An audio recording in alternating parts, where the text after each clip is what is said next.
সরকারের জায়গা থেকে আমরা প্রশাসনকে বলেছি এবং সামনে তার একাডেমিক ক্যারিয়ার আছে, পরীক্ষা আছে, সেই জিনিসগুলো যাতে, সেই বিষয়গুলো যাতে বাধাগ্রস্ত না হয়, সেটাও যাতে এখানকার যে প্রশাসন, সেই প্রশাসন যাতে এটা নিশ্চিত করে। নাহিদ ভাই, আমার একটা প্রশ্ন। নাহিদ ভাই, আমি যমুনা টেলিভিশনে জাকারিয়া হৃদয়। আপনি কি মনে করেন যে যারা এই যে আন্দোলনে শহীদ হয়েছে তাদের যে নিরাপত্তার যে বিষয়টা, তাদের পরিবারের নিরাপত্তার বিষয়টা, এটা কি আগে থেকে দেওয়া উচিত ছিল না?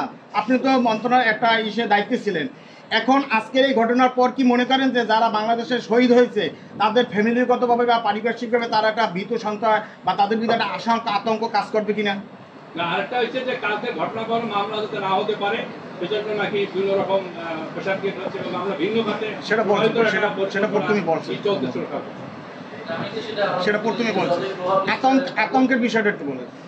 আতঙ্কের বিষয়ে দেখেন, এই ঘটনাটা শুধু শহীদ পরিবার হিসেবেই নয়, ধর্ষণের ঘটনা আসলে ঘটতেছে সারা দেশব্যাপী, আমরা এলাকায় আপনি দেখেছি। তো সার্বিকভাবে দেশের জননিরাপত্তাটা নিশ্চিত করতে হবে, দেশের নারীদের নিরাপত্তাটা নিশ্চিত করতে হবে।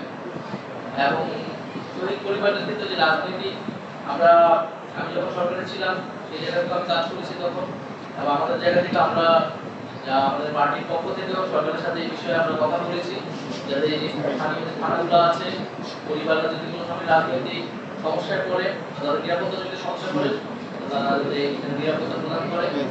তো সেই জায়গা থেকে সরকার যদি এই ঘটনা থেকে হয়তো তারা তাদের যে কার্যক্রম, সেই কার্যক্রম তারা বৃদ্ধি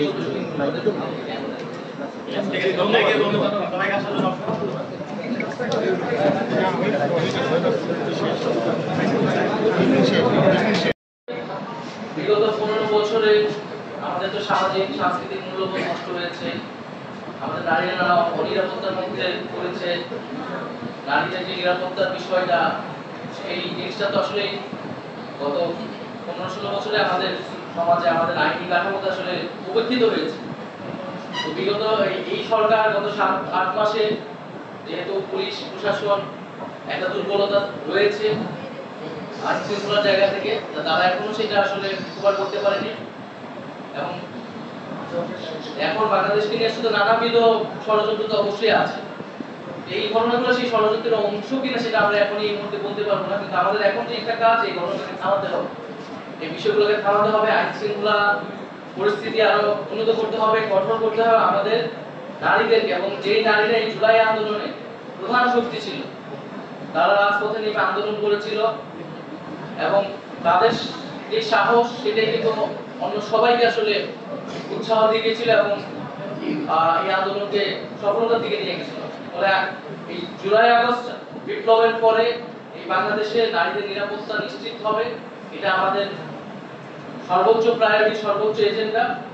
সরকারকে এই বিষয়ে আমরা আরো কঠোর অবস্থান নেওয়া, আরো দায়িত্বশীল অবস্থান নেওয়ার জন্য আহ্বান জানাচ্ছি। ভাই, আমার নাম জহির, আমি সিটিভিতে। আমার প্রশ্ন হচ্ছে যে সরকার সবাইকে সুনির্দিষ্ট বিচার